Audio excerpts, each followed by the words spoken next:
नमस्कार दोस्तों। प्रस्तुत है मुंशी प्रेमचंद की लिखी कहानी नशा। कहानी का पूरा आनंद लेने के लिए वीडियो को लास्ट तक देखें। तो चलिए शुरू करते हैं। ईश्वरी एक बड़े जमींदार का लड़का था और मैं गरीब क्लर्क का, जिसके पास मेहनत मजूरी के सिवा और कोई जायदाद न थी। हम दोनों में परस्पर बहसें होती रहती थी। मैं जमींदारी की बुराई करता, उन्हें हिंसक पशु और खून चूसने वाली जोंक और वृक्षों की चोट पर फूलने वाला बंझा समझता। वह जमींदारों का पक्ष लेता, पर स्वभावतः उसका पहलू कुछ कमज़ोर होता था, क्योंकि उसके पास जमींदारों के अनुकूल कोई दलील ना थी। वह कहता कि सभी मनुष्य बराबर नहीं होते, छोटे बड़े हमेशा होते रहेंगे। लचर दलील थी। किसी मानुषीय या नैतिक नियम से इस व्यवस्था का औचित्य सिद्ध करना कठिन था। मैं इस वाद विवाद की गर्मा गर्मी में अक्सर तेज हो जाता और लगने वाली बात कह जाता, लेकिन ईश्वरी हार कर भी मुस्कुराता रहता था। मैंने उसे कभी गर्म होते नहीं देखा। शायद इसका कारण यह था कि वह अपने पक्ष की कमजोरी समझता था। नौकरों से वह सीधे मुंह बात नहीं करता था। अमीरों में जो भी एक बेदर्दी और उदंडता होती है, इसमें उसे भी प्रचुर भाग मिला था। नौकर ने बिस्तर लगाने में जरा भी देर की, दूध ज़रूरत से ज़्यादा गर्म या ठंडा हुआ, साइकिल अच्छी तरह साफ नहीं हुई तो वह आपे से बाहर हो जाता।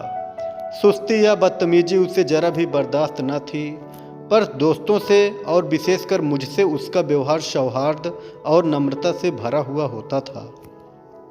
शायद उसकी जगह मैं होता तो मुझसे भी वही कठोरताएं पैदा हो जाती जो उसमें थी, क्योंकि मेरा लोक प्रेम सिद्धांतों पर नहीं, निजी दशाओं पर टिका हुआ था। लेकिन वह मेरी जगह होकर भी शायद अमीर ही रहता, क्योंकि वह प्रकृति से ही विलासी और ऐश्वर्य प्रिय था। अब की दशहरे की छुट्टियों में मैंने निश्चय किया कि घर न जाऊंगा। मेरे पास किराए के लिए रुपए न थे और न घर वालों को तकलीफ़ देना चाहता था। मैं जानता हूँ वे मुझे जो कुछ देते हैं वह उनकी हैसियत से बहुत ज़्यादा है। उसके साथ ही परीक्षा का ख्याल था। अभी बहुत कुछ पढ़ना है। बोर्डिंग हाउस में भूत की तरह अकेले पड़े रहने को भी जीना चाहता था। इसलिए जब ईश्वरी ने मुझे अपने घर का न्योता दिया तो मैं बिना आग्रह के राजी हो गया। ईश्वरी के साथ परीक्षा की तैयारी खूब हो जाएगी। वह अमीर होकर भी मेहनती और ज़हीन है। उसने उसके साथ ही कहा, लेकिन भाई एक बात का ख्याल रखना, वहाँ अगर ज़मींदारों की निंदा की तो मामला बिगड़ जाएगा और मेरे घर वालों को बुरा लगेगा। वह लोग तो आसामियों पर इसी दावे से शासन करते हैं कि ईश्वर ने आसामियों को उनकी सेवा के लिए ही पैदा किया है। आसामी में कोई मौलिक भेद नहीं है तो ज़मींदारों का कहीं पता न लगे। मैंने कहा, तो क्या तुम समझते हो कि मैं वहाँ जाकर कुछ और हो जाऊँगा? हाँ, मैं तो यही समझता हूँ। तुम गलत समझते हो। ईश्वरी ने इसका कोई जवाब न दिया। कदाचित उसने इस मामले को मेरे विवेक पर छोड़ दिया और बहुत अच्छा किया। अगर वह अपनी बात पर अड़ता तो मैं भी जिद पकड़ लेता। सेकंड क्लास तो क्या, मैंने कभी इंटर क्लास में भी सफ़र ना किया था। अब की सेकंड क्लास में सफ़र करने का सौभाग्य प्राप्त हुआ। गाड़ी तो 9 बजे रात को आती थी, पर यात्रा के हर्ष में हम शाम को स्टेशन जा पहुँचे। कुछ देर इधर उधर सैर करने के बाद रिफ्रेशमेंट रूम में जाकर हम लोगों ने भोजन किया। मेरी वेशभूषा और रंग ढंग से पारखी खानसामों को यह पहचानने में देर न लगी कि मालिक कौन है और पिछलग्गू कौन। लेकिन न जाने क्यों मुझे उनकी गुस्ताखी बुरी लग रही थी। पैसे ईश्वरी की जेब से गए। शायद मेरे पिता को जो वेतन मिलता है उससे ज़्यादा इन खानसामों को इनाम इकराम में मिल जाता हो। एक अठन्नी तो चलते समय ईश्वरी ही ने दी।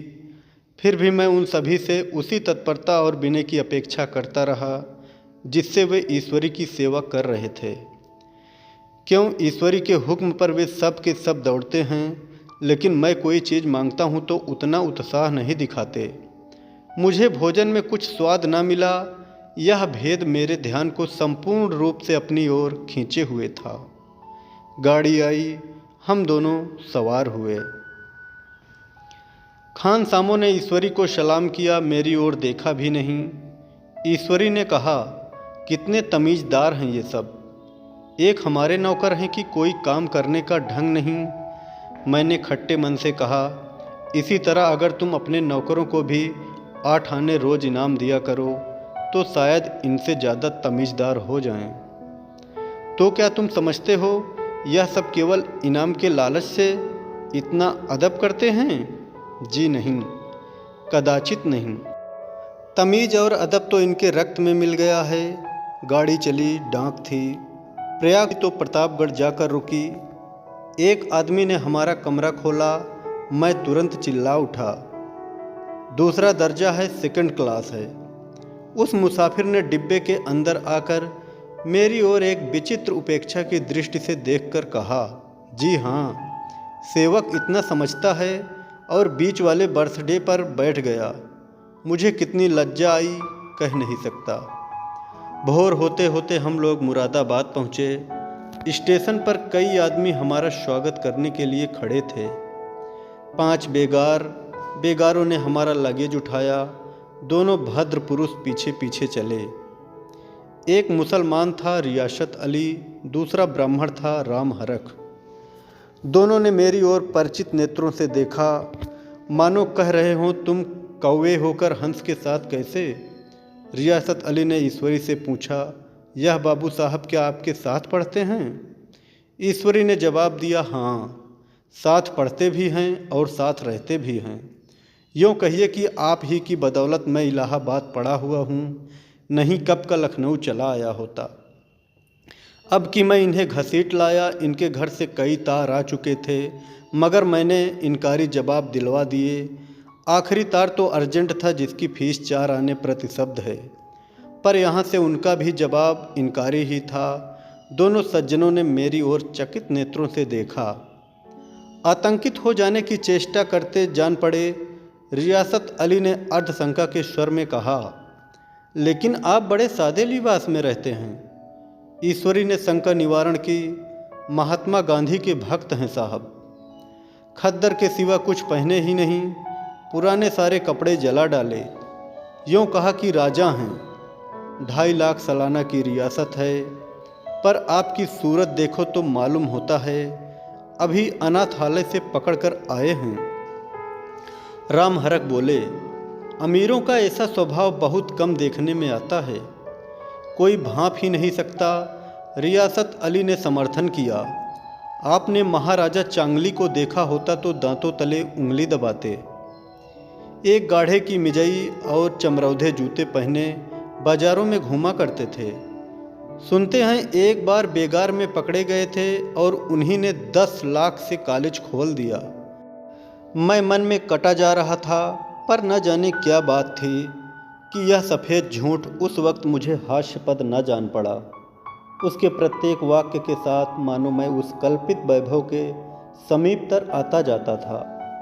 मैं सहसवार नहीं हूँ, हाँ, लड़कपन में कई बार लद्दू घोड़ों पर सवार हुआ हूँ। यहाँ देखा तो 2 कला रास घोड़े हमारे लिए तैयार खड़े थे।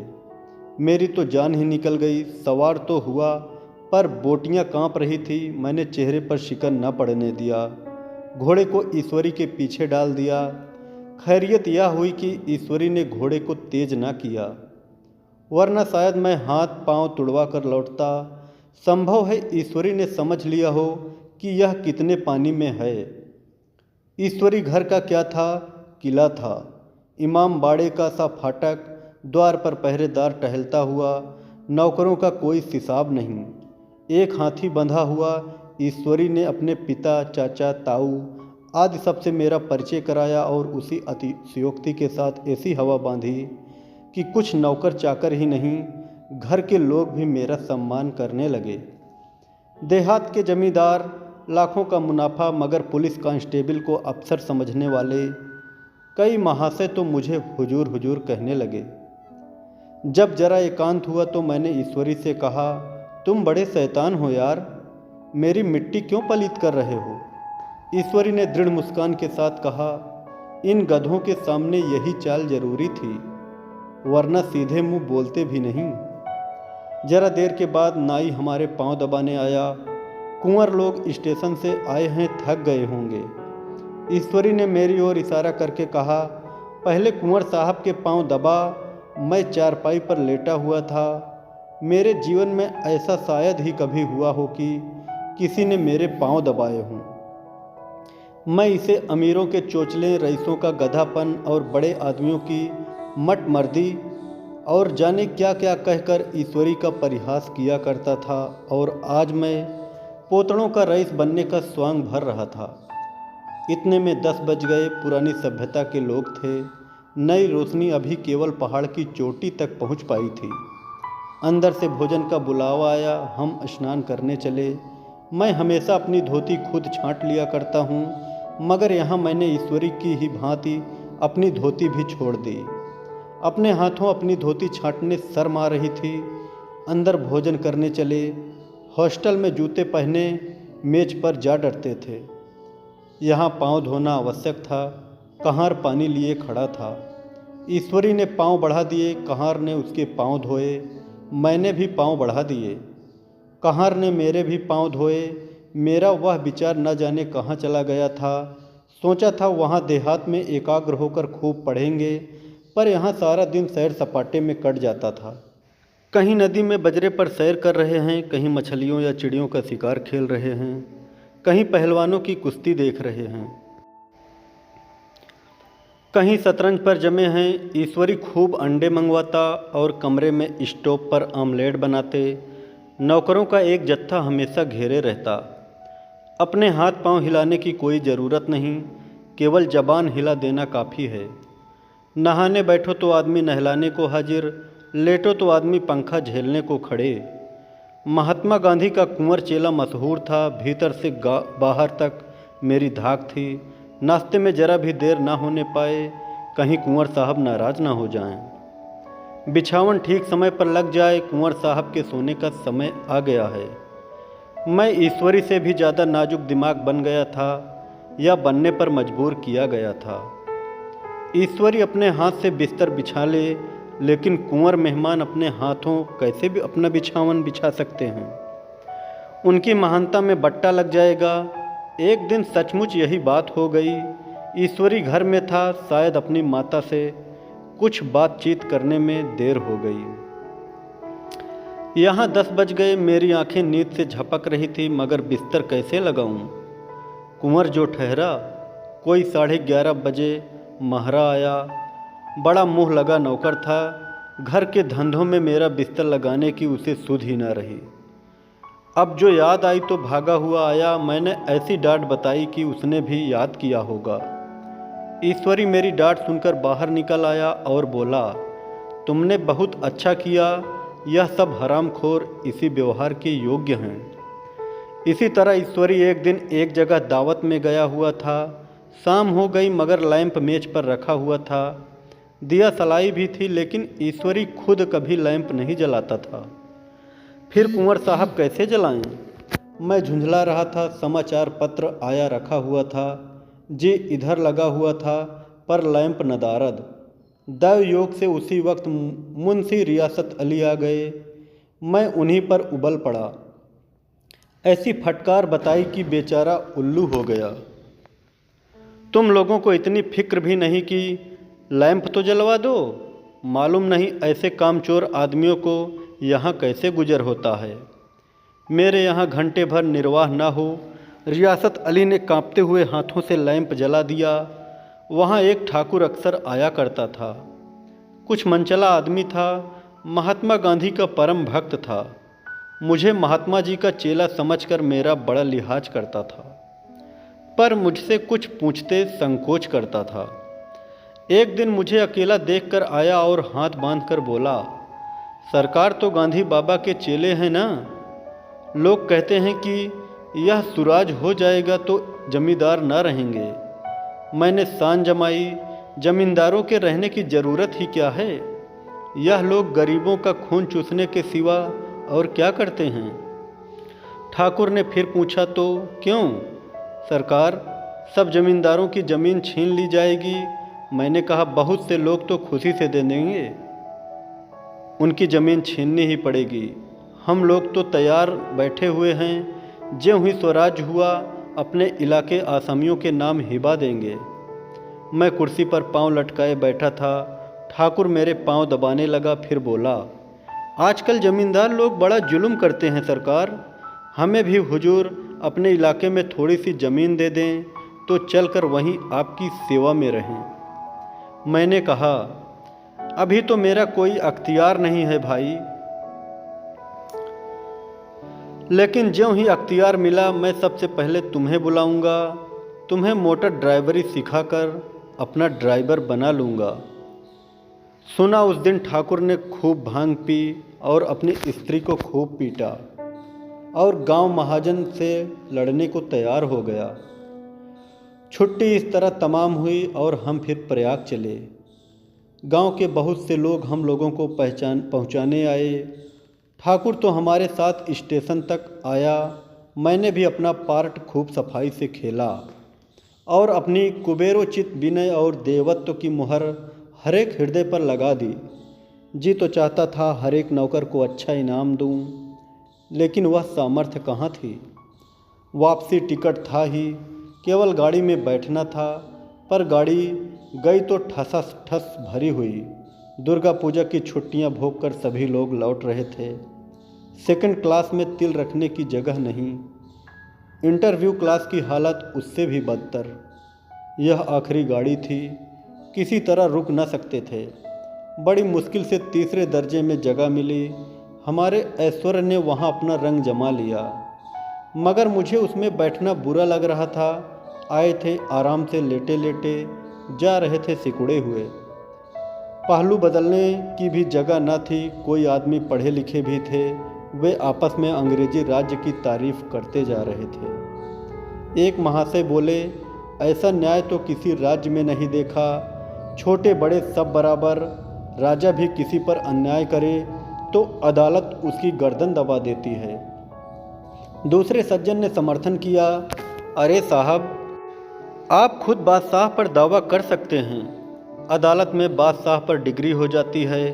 एक आदमी जिसकी पीठ पर बड़ा गट्ठर बंधा था, कलकत्ते जा रहा था। कहीं गठरी रखने की जगह न मिलती थी, पीठ पर बांधे हुए था।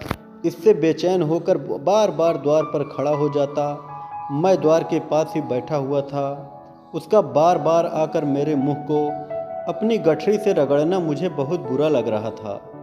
एक तो हवा ही कम थी, दूसरे उस गंवार का आकर मेरे मुंह पर खड़ा हो जाना मानो मेरा गला दबाना था। मैं कुछ देर तक जब्त किए बैठा रहा। एकाएक मुझे क्रोध आ गया। मैंने उसे पकड़कर पीछे ठेल दिया और 2 तमाचे जोर जोर से लगाए। उसने आंखें निकाल कर कहा, क्यों मारते हो बाबूजी, हमने भी किराया दिया है। मैंने उठकर 2-3 तमाचे और जड़ दिए। गाड़ी में तूफान आ गया। चारों ओर से मुझ पर बौछार पड़ने लगी।